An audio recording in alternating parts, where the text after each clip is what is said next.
Alrighty. Okay. Let's just state your name and your position. Okay. My name is Kathy Kemple, and I'm an operations administrator here at the National MS Society Kentucky Southeast Indiana chapter. So, like, what does this organization do? What do you guys do here as, like, the MS Society? Okay. The society was started back in 1946 by Sylvia Lowry. Her brother was diagnosed with MS, and there was nowhere for him to go to get help. And so the whole purpose of the MS Society is to help people with MS live the best lives that they can. Hopefully, we can find a cure. I'd love to be out of my job sooner than later. But we're here to fund research and to help the folks that are suffering from MS live a better life. Sometimes that means financial assistance. Sometimes that means training. Sometimes that means getting involved so that they've got the resources that they need. But we're trying to help people that are suffering from MS live their best lives. Alright. And, like, who do you primarily help? Like, who are the people you guys primarily help? Okay. The MS Society has a presence in most states, and when I say most states, there's some states where there's a chapter that's shared, and then internationally. So we really don't have any borders per se, and our main goal is to assist those that suffer from MS. There's some other neurological conditions that tend to go hand in hand with MS. Apologize, I don't have the full list of okay. those, but there's other illnesses that they're in the same spectrum. Alright. And what services do you guys provide? Okay. As far as services, we have a call center in Denver, Colorado. It's called the IRC, or the Navigator Program. And when you are newly diagnosed, you can call the number 1-800-FIGHT-MS. And those people are highly trained in addressing many issues, whether it's trying to find a neurologist that's nearby, trying to find a self-help group. They need some in-home care. We can direct them on resources, and in some cases we can get involved in some legal issues. And we also provide financial assistance. If someone is having an issue, an exacerbation, when you have a flare-up, it's called an exacerbation. And when they're having an exacerbation and can't work for whatever reason, or having difficulty paying the bills, sometimes we can assist in that. So we offer some programs to kind of educate folks on, there's a Free from Falls, there's one that's for couples, there's one that addresses issues that caregivers have, because MS doesn't just affect the person who has MS, it affects the whole family, and whoever is the caregiver, it's a big impact on that person as well. So we want to concentrate on the whole issue as it affects that unit. Does that help? Yes. Okay. So, what is the most difficult part of your job? What is the most difficult part of my job? Well, my job is really in the office.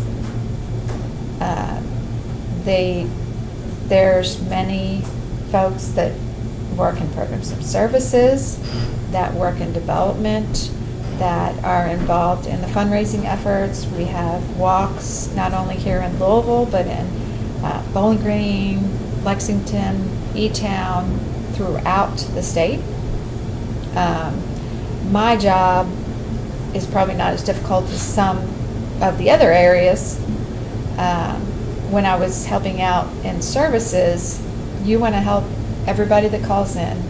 We would love to help everybody, but we just sometimes can't. Yeah. And the toughest thing that I've ever had to address is someone who was newly diagnosed, reassuring them that it would not be the worst case scenario. I think that's the toughest part. Everybody's different, and you don't know what the progression path is going to be.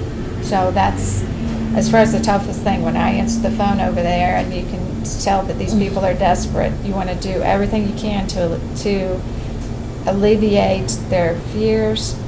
And thank God this society is here. In the past 10 years, the number of drugs that we've been involved in the research and the passing through the FDA process, it's just amazing that there's so many treatment plans nowadays. So there's a lot to look forward to, and we're doing so much research about regrowing, is that a word? Yeah. The myelin in the brains.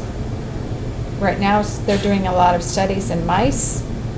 It's very promising, and so we're getting closer and closer to a cure. So that's what I live for, finding a cure for MS.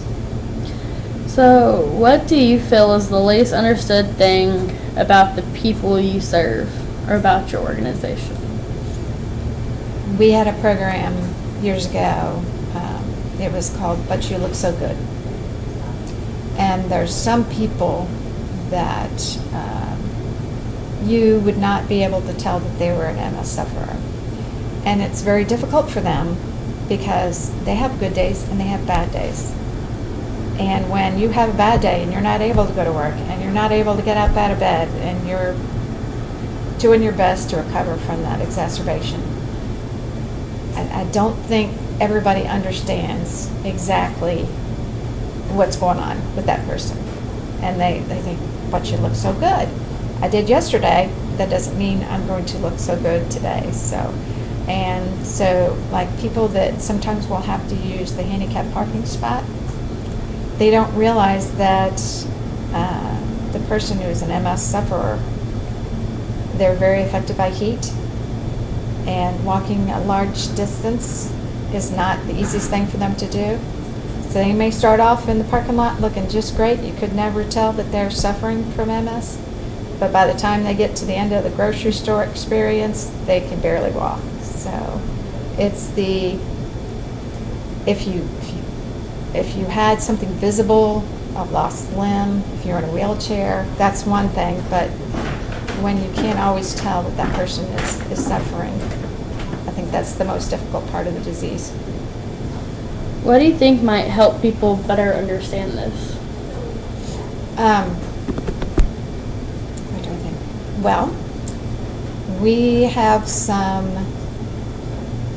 I don't know how to put it. We have some aids here that we do in groups to kind of help them to understand.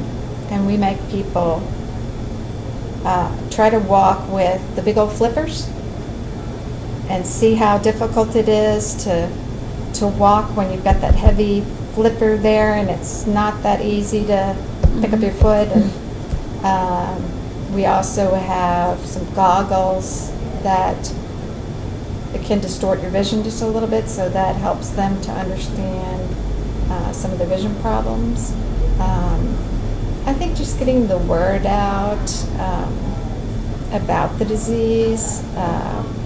We've got so many spokespeople out there that are getting the word out and letting people know who's affected and how they're affected and how they can help. What do you think this particular injustice continues to happen in your world? Why do you think this particular injustice? I believe you had said that had to do more with maybe the misunderstanding about some of the limitations. Yeah, that because they I was have? going with the injustice being like disability instead of in that general. Okay. So the question is, why do you think why it's do you usually think? happening?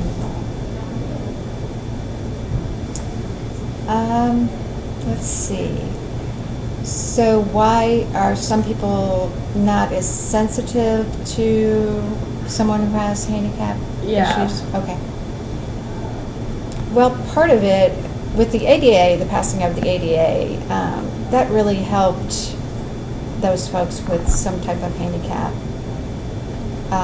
have access to buildings, have access to bathrooms, and that's really come a long way. But logistically, it's very expensive. If you're in a really old building, it's built years and years ago, it's kind of hard to widen Yeah. some of the bathrooms or the doorways, or, you know, so the physical cost of doing that is it's kind of prohibitive, especially if you're talking about like maybe a small business.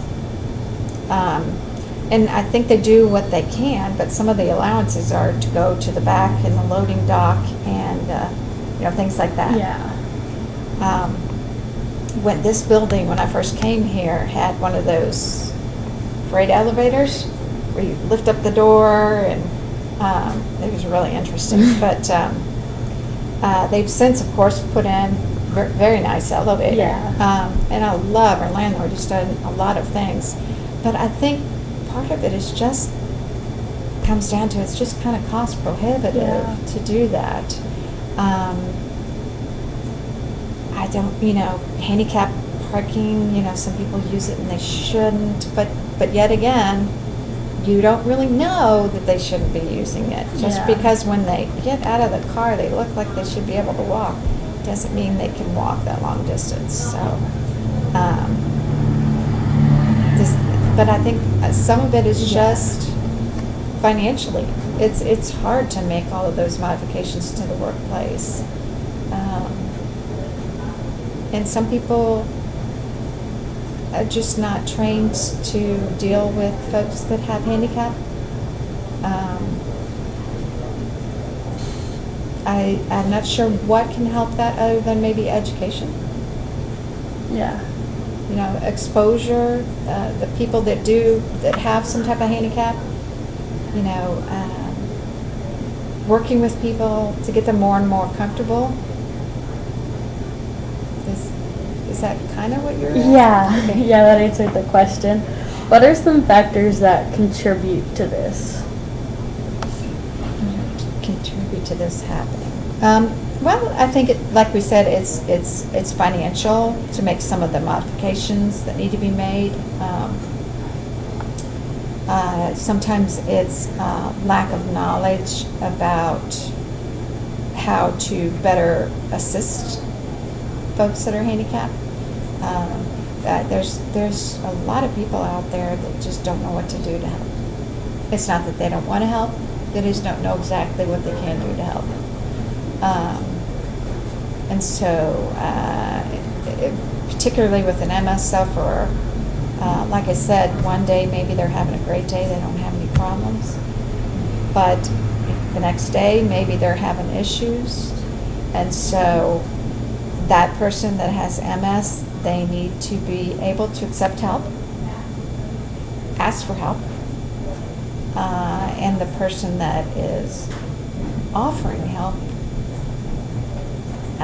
they just need to not take no. If the person says, "Oh, I don't need any help," don't worry about it. It's okay. Well, come over to their house anyway and do the dishes. Mm. You know what needs to be done, and they may not want you to or want to impose, because they don't want to impose. Yeah. So go ahead and do it anyway.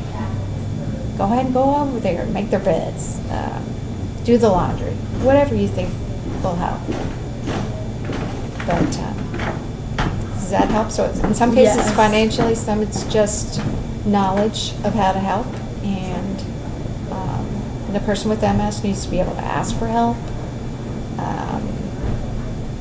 and be willing to accept it when it's given, and don't feel guilty about having to ask for help, there's probably something you can do in the future to help that person too. Yeah. So, Thank you. you're welcome.